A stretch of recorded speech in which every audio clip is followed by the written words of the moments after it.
John, thank you so much for coming back on the show. And look at this fantastic new studio that you're in. Is the whiteboard gone? The whiteboard is safely locked away. It's doing its job. It's over in another room. We decided to move over so that there's it can do its thing, and we can do this. Awesome. For those of you who don't know, John Justice, Vice President at Google and Head of Product at Google Stadia. That's who I'm talking to right now, and I really, really appreciate him coming back on the show for a second time. If you haven't checked out the first time, go back and watch that video because he told us some awesome stuff. It's been a while since the last time we spoke. Is there anything that you weren't allowed to tell me last time that you can tell me today, or anything that's changed since the last time we spoke? Well, we're about to ship. That's pretty exciting around here. Let's see. I think the biggest things that we couldn't talk about last time were about launch games coming out, those sorts of things. We just talked about them. I didn't even know that we needed to talk so much about when the controllers are being delivered, but we talked about that a bunch actually in an AMA yesterday. So try to go clear up any confusion that we had there.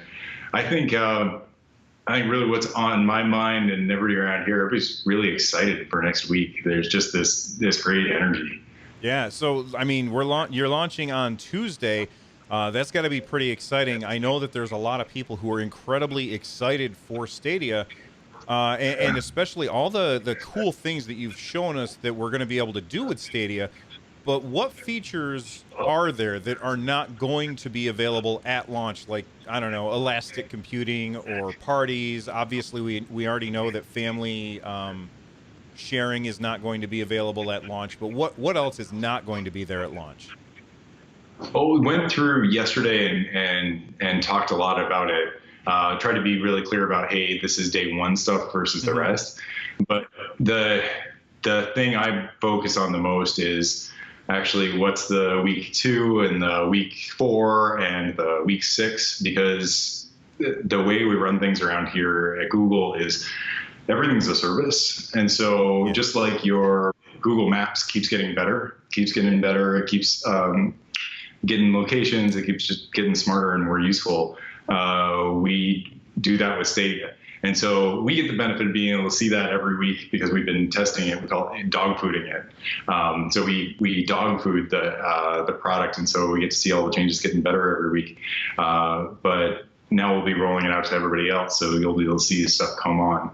So one of the things that we're working on a lot on the whiteboard here is both, okay, what's happening in the week 2 and 3 and 4, and then making sure that we're ready to go listen to people and hear, hey, when everybody gets their bundles, I'm sure we'll hear things that we didn't expect. And so we want to be able to listen really quickly and then go react, go make sure that we're doing the things that are most important for folks. Awesome. Are all games going to require controller support so that they will work on the TV, or are you going to allow developers to say, this is a mouse and keyboard game, you're going to have to play it on a computer? Today, everything works on both gamepad and it works on mouse and keyboard. We're doing that just to make sure all the games can be accessible the most number of places. We want them all to work. However you decide to play. I think if you go down the road, there are some games that are really text heavy that might make sense to do more just mouse and keyboard. I think there are some things we could look at it later on, but today everything works on both. Fair enough. This wasn't on one of the questions that I talked to you about earlier, but I just finished watching the Inside Xbox, and they had reps there from EA. Now, previously, when Phil Harrison was standing in your giant white room, we saw the EA logo fly past him, but we haven't heard anything about that relationship since. Can we still expect that EA and Google are working together? I think you can still expect that we're working to go bring every game on the platform. The timing and the announces, really that's up to the partner. Mm-hmm. So it's up to EA when they want to talk about what they're doing with us. It's up to each one of them. They each have their times they want to go talk about their release plans. So as much as I would like to say more on it, it's really up to them when they want to talk. So everybody who's been tweeting at Google Stadia like nonstop, when is this coming? When is that coming? If they really want to know, then they should be sending those inquiries to the publisher of the game. Yeah, that's a good way to do it. I mean, it's nice for us to know, hey, what are people most excited about, and that's That's helpful. true. But we can't usually answer the question. That's fair enough. Will you separate multiplayer games based on control input type? So if I sit down with a mouse and keyboard Yeah. and my son is playing with a controller, we would be in separate pools so that I wouldn't just smoke him with my amazing skill with WASD. Yeah, that's up to the developers. Okay. So we give some guidelines, but it's up to the devs because sometimes they have really good experiences that are across the input types. And sometimes it's definitely better to keep those things separate, but it's up to them. Fair enough. Let's talk about exclusives for a moment. I know that the Stadia Games and Entertainment has their stuff led up by or headed up by Jade Raymond. You just opened up the Montreal studio. Say that again. Are you going to try to get me to announce some exclusives? No. But I know that you just announced the Montreal studio, and you got the London studio and the Tokyo studio. Like, how many studios are you guys planning on running at any one time? Is it just going to be those three, or can we expect more? I think that's one I'm going to have to pass on. Fair enough. That's fair. Yeah, that one's up to actually Jade running the studio. She decides when she wants to go announce each of those, and as she brings them online. But I think I'll save that one for her. All right. Speaking of exclusives, don't worry, I'm not going to ask you about exclusives. Let's say that something is a PC exclusive on the Epic Games Store, like Epic has partnered with some company to make a game. This is a PC exclusive on Epic Games. Does that prevent it from being on Stadia, since Stadia is not really a PC and it's not really a console? Yeah, for us, Stadia, it's its own platform. So everyone who's working on us, they do work to go bring the titles over to us. They write to our APIs. They do some things to make sure it's going to be great on Stadia. So it doesn't really fit as one of the other systems. But the way people manage exclusivity, they actually go write that stuff directly into their game contracts, and they say, hey, it can be on these platforms and not these platforms. So it's different based on every given game. So there is no definition of this is what it means to be exclusive to, console exclusive, PC exclusive, whatever. They actually go and write in the names of the places where it can't be in the contracts. So it could be safe to say that since nobody knew about Stadia until recently, then it's probably not in many of those contracts, and those developers and publishers might be able to do whatever they want. I mean, you probably can't answer that, can you? We probably say back row, but it's not something that you'd say, hey, blanket this kind of exclusivity or this kind of exclusivity hits it. It's really something that you work out publisher by publisher. All right.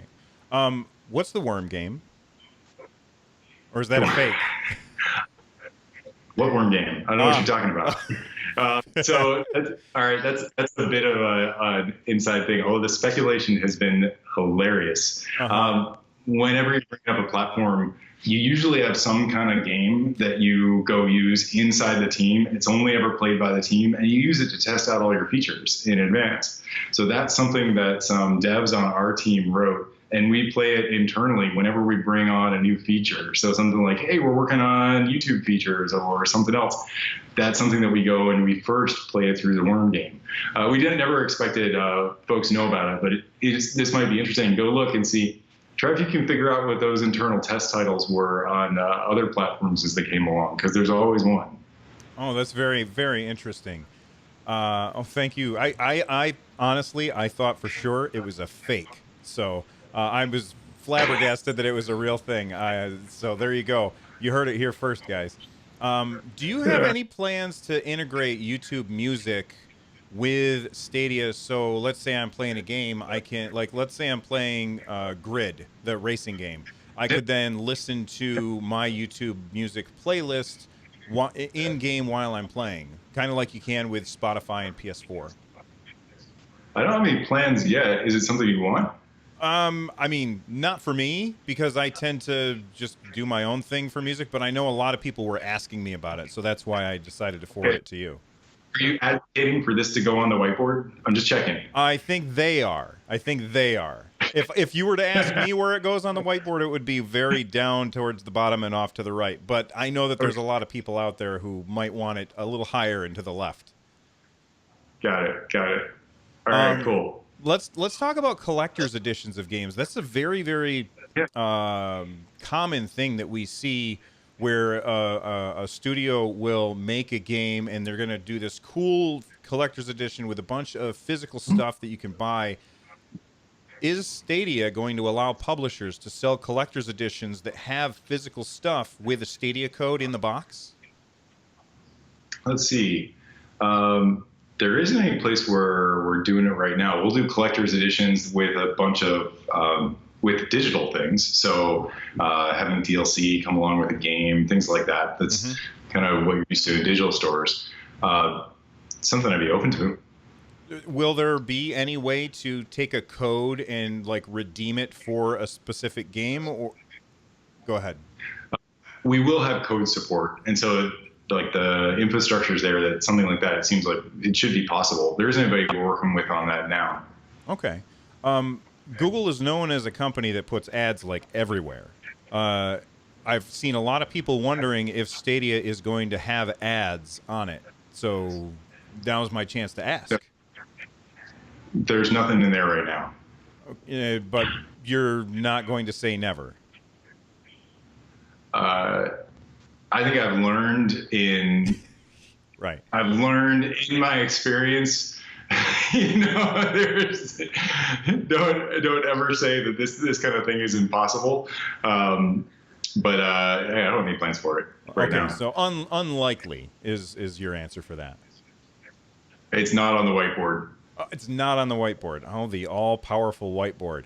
Yeah. Here's one that somebody sent in to me yesterday. Can you buy the games that are Stadia Pro games, or are they exclusives to Stadia Pro? You can still buy them. We know some people want to, hey, want to make sure that I keep access, and maybe I won't be pro for a while, something like that. So yeah, we'll let you buy them too. Okay, I'm not gonna ask about prices because you guys obviously aren't ready to share that information yet, unless I'm wrong. We're not announcing individual pricing. Fair enough. You can go look. We'll be in line with the rest of the stuff that's out there. Awesome. Let's say I'm playing and I lose connection or something. Does the game auto save where I am, or is my character running off into the distance someplace and I can't see it? Yeah, so each individual game, so games, most of them, they have a form of their own autosave that they kind of do periodically, whether it's get to a checkpoint or whether it's time-based.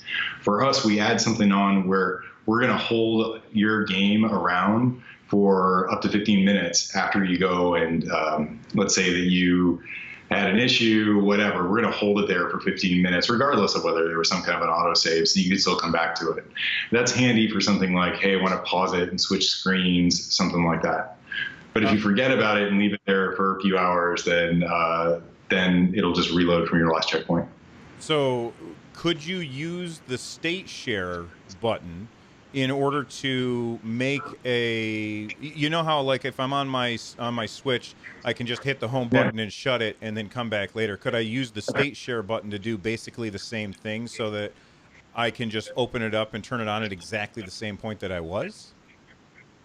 It's up to the game whether the game actually goes and whether they're going to just hold your progress from the point that you exited. Because some of them, it's part of the game design where they want to make sure that you can only continue your progress from the point of a single save point. So we'll hold it kind of like it's paused for that 15 minutes. And then after that, it's up to the game.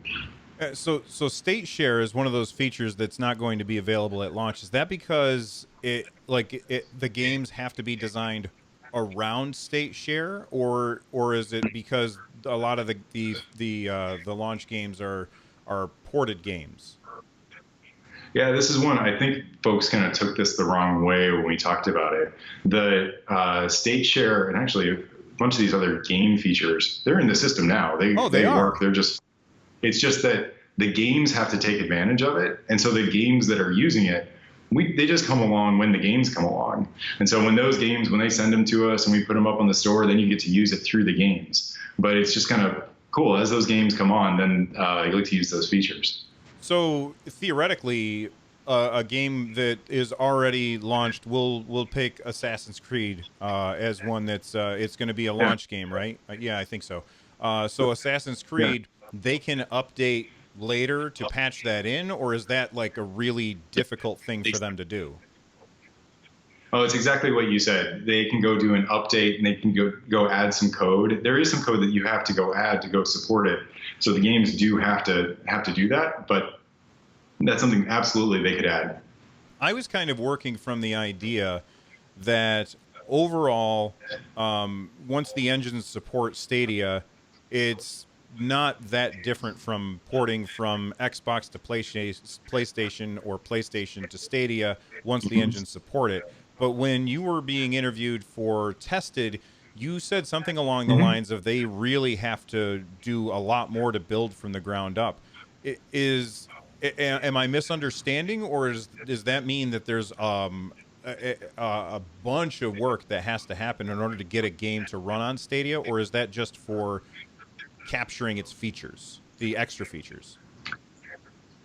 So it depends on what platform they're on right now, but it's pretty similar to moving from one of the existing systems to another today.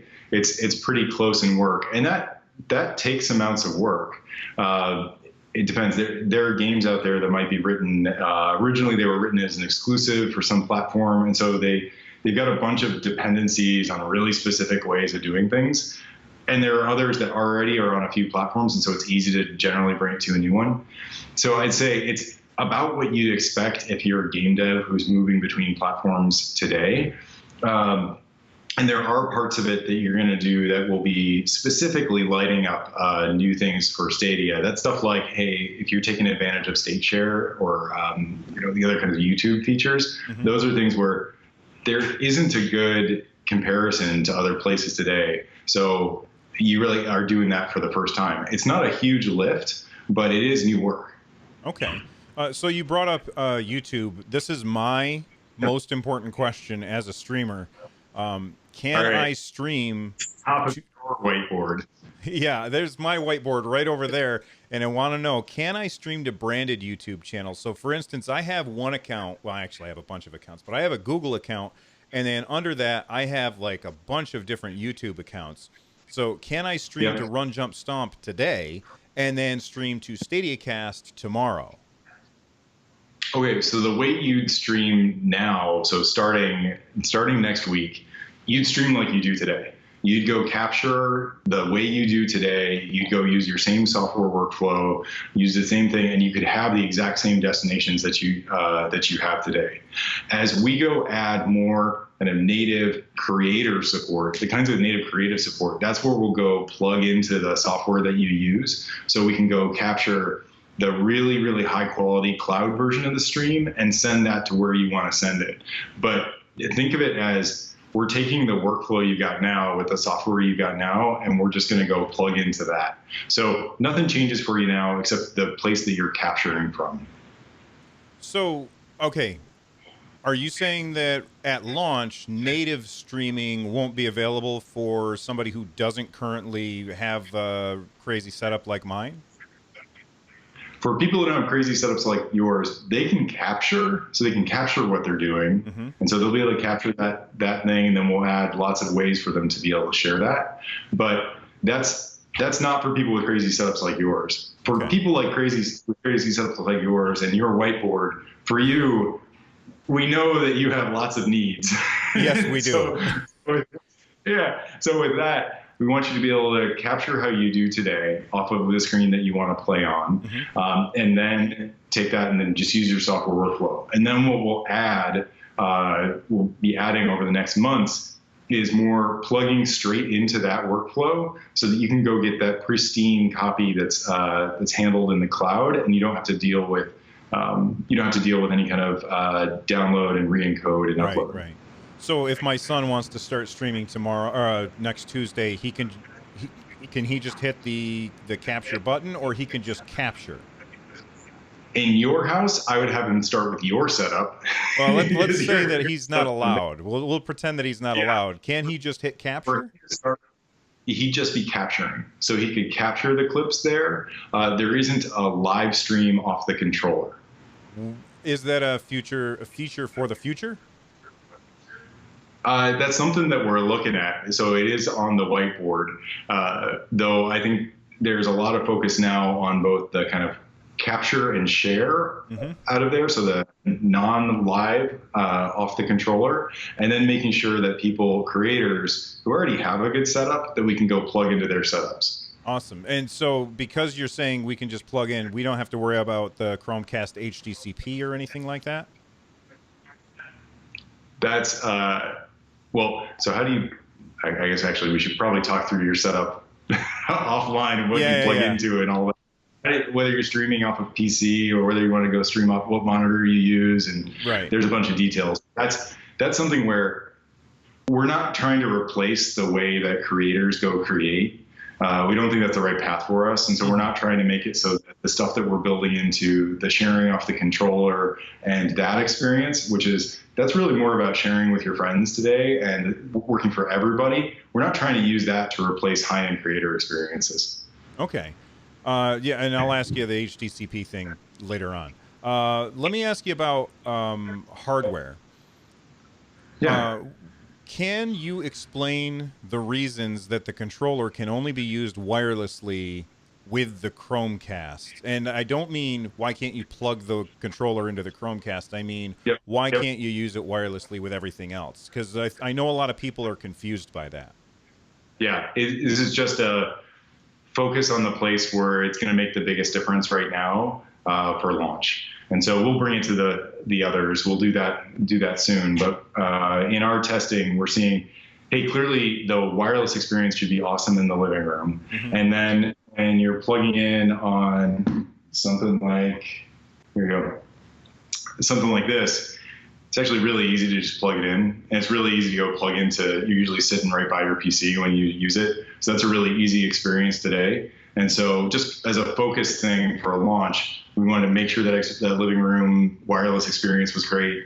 And then we just have you plug in for now. Later on, you can either plug in or you can connect wirelessly. We'll support both.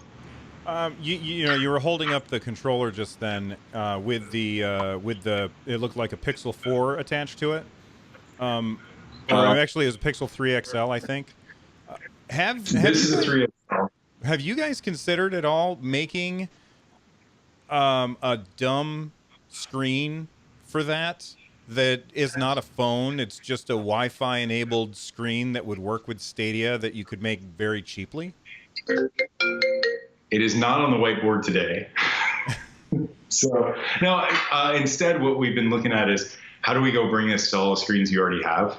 And so we don't have to buy a bunch of things to be able to go use this. So instead, we wanted to go work on whatever it is you have. So bring it to as many phones out there, bring it to as many, all the screens you already have. All right, fair enough. When can we expect to be able to play without Wi-Fi on our phones? I'm going to hold back on saying, hey, it's this date or another, because we have planned weeks for, hey, this week. But I also want to wait until we're out there and people are using us, because it's really important to us that we listen and adapt. And so if other things come through as these are the top feature requests, these are what people really need, we'll adjust our plan. So I don't want to promise something to you right now and then go change it later on. But it's on the whiteboard. You're not waiting for 5G though, right? No. Oh, okay. No. Is there any chance of a third-party Wi-Fi Stadia controller? So let's say like PDP decides to make a controller. Can they make a controller that works with Stadia through Wi-Fi? I don't see any reason why not eventually. Okay. I think that'd be eventually.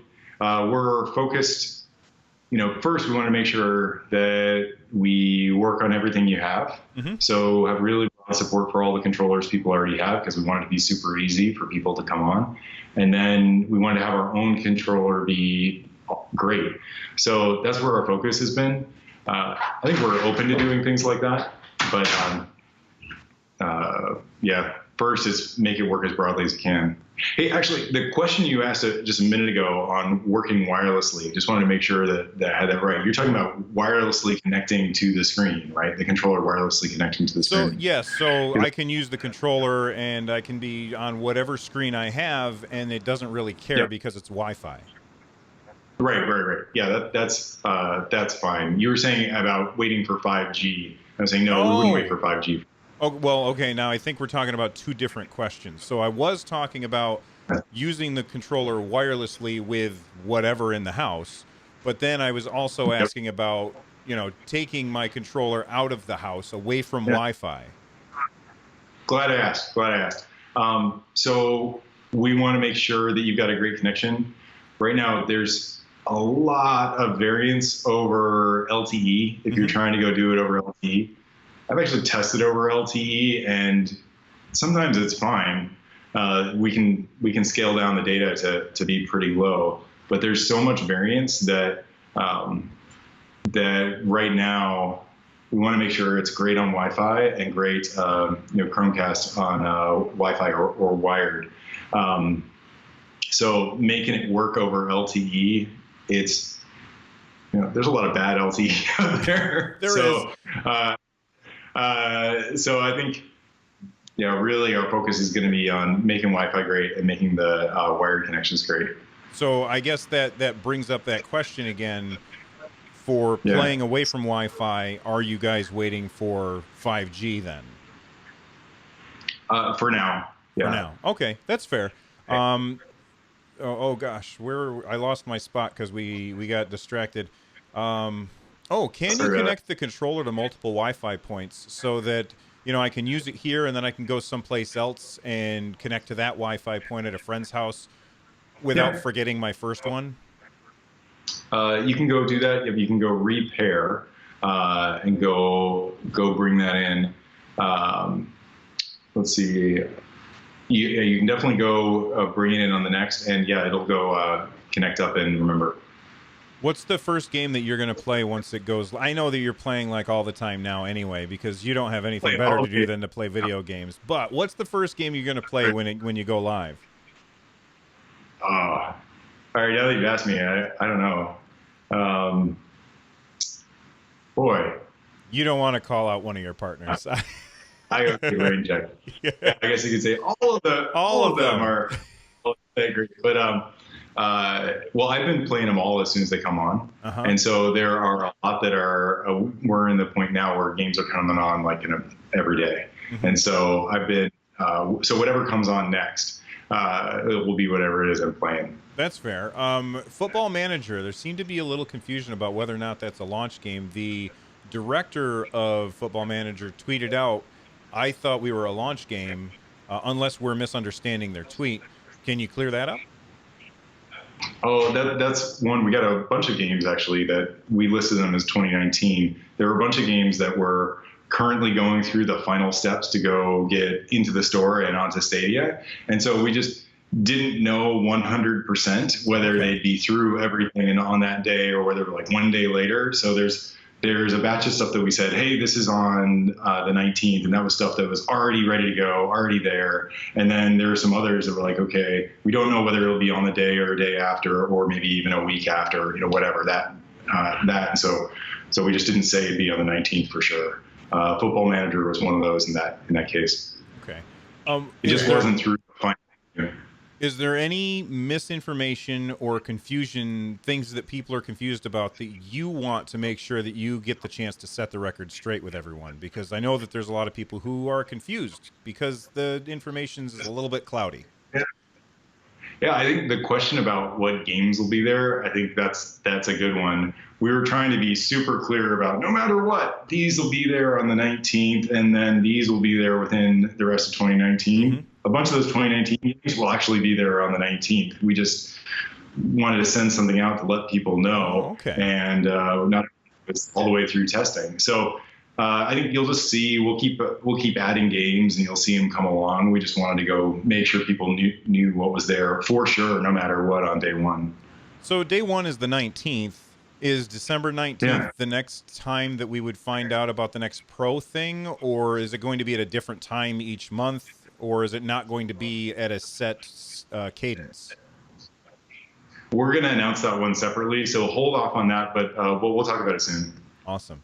Well, John, thank you so much for taking the time to come on the show and talk to me. You are a gentleman for coming on this show. You're awesome.